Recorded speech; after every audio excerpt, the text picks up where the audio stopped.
Hello friends, welcome to Ammu's life style. நம்ம இன்றைக்கி என்ன பார்க்க போகிறோம்? டே இன் மை லைஃப் தான் பார்க்க போகிறோம். அதாவது நியூ இயர் அன்றைக்கி எப்படி போச்சுன்னு தான் பார்க்க போகிறோம். காலைல எழுந்திரிச்சி வெளியே பார்த்தா செம்ம மழை. சரி, டைம் பார்த்தா 6-7 இருந்துச்சு.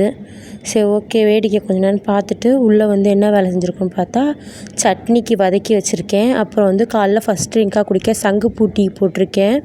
சங்குப்பூட்டி குடிச்சு பார்த்திங்கன்னா ரொம்ப நல்லது உடம்புக்கு.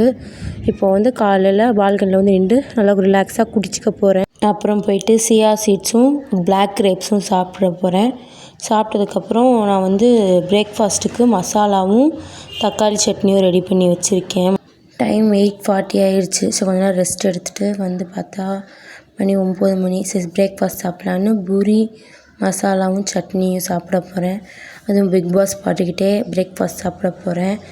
சாப்பிட்டு முடிச்சுட்டு பார்க்கலாம்.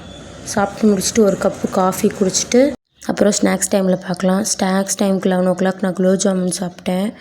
அப்புறம் கொஞ்ச நேரம் வேலை பார்த்துட்டு இப்போ பார்த்தா மணி 12:20 ஆச்சு. சரி, லஞ்சுக்கு முள்ளங்கி சாம்பார் வைக்கலான்னு சாம்பாருக்கான காயெல்லாம் வெட்டி வச்சுட்டேன். இப்போ நம்ம சாம்பார் அவ்வளோதான், முள்ளங்கி சாம்பார் வச்சாச்சு. அப்புறம் ஒரு சைடில் தக்காளி ரசம் கொதிக்குது.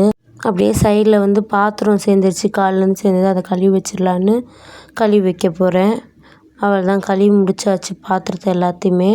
கொஞ்ச நேரம் போய் ரெஸ்ட் எடுத்துகிட்டு நம்ம லஞ்ச் டைமில் பார்க்கலாம். இப்போ லஞ்ச் டைம் ஆகிடுச்சு. முள்ளங்கி சாம்பார், அப்புறம் ரசம் சாதம், அப்புறம் அப்பளம் 3 சாப்பிட போகிறேன். லஞ்சு சாப்பிட்டுட்டு கொஞ்ச நேரம் ரெஸ்ட் எடுத்ததுக்கப்புறம் சரி ஈவினிங் கோயிலுக்கு போகலாம், நியூ இயர் அதுமான்றனால கோயிலுக்கு கிளம்பிட்டோம். நாங்கள் காளிகாம்பா கோயிலுக்கு போகலான்னு சொல்லிட்டு காளிகாம்பா கோயிலுக்கு நடந்து போய்கிட்டு இருக்கோம். அவள்தான் கோயிலுக்கு வந்துட்டோம். கோயிலில் செம கூட்டம். பிரசாதம் வாங்கியாச்சு. பிரசாதம் வாங்கிட்டு நாங்கள் அப்படியே நடந்து போயிட்டு போகிற வெளில அப்படியே ஒரு ஹோட்டலில் போயிட்டு தோசை சாப்பிட்டுட்டு வீட்டுக்கு போகலான்னு சொல்லிட்டு வீட்டுக்கு கிளம்பிட்டோம். நாங்கள் வீட்டுக்கு போனோடனே அடுத்த நாள் குடிக்கிறதுக்கான சங்குப்பூட்டி, சியா சீட்ஸு, அப்புறம் திராட்சையெல்லாம் ஊற வச்சுட்டேன். நைட்டு குடிக்க சுக்குமல்லி காஃபி போட்டேன். டைம் 10 ஆகிடுச்சு. சரி, ஓகே, கொஞ்ச நேரம் பால்கனி நின்று இந்த சுக்குமல்லி காஃபி குடிச்சிட்டு அவ்வளோதான். இன்றைக்கி நாள் எனக்கு எப்படி தான் போச்சு. இந்த வீடியோ உங்களுக்கு பிடிச்சிருச்சுன்னா லைக் பண்ணுங்கள், ஷேர் பண்ணுங்கள், கமெண்ட் பண்ணுங்கள், சப்ஸ்கிரைப் பண்ணுங்கள். தேங்க்யூ ஃபார் வாட்சிங்.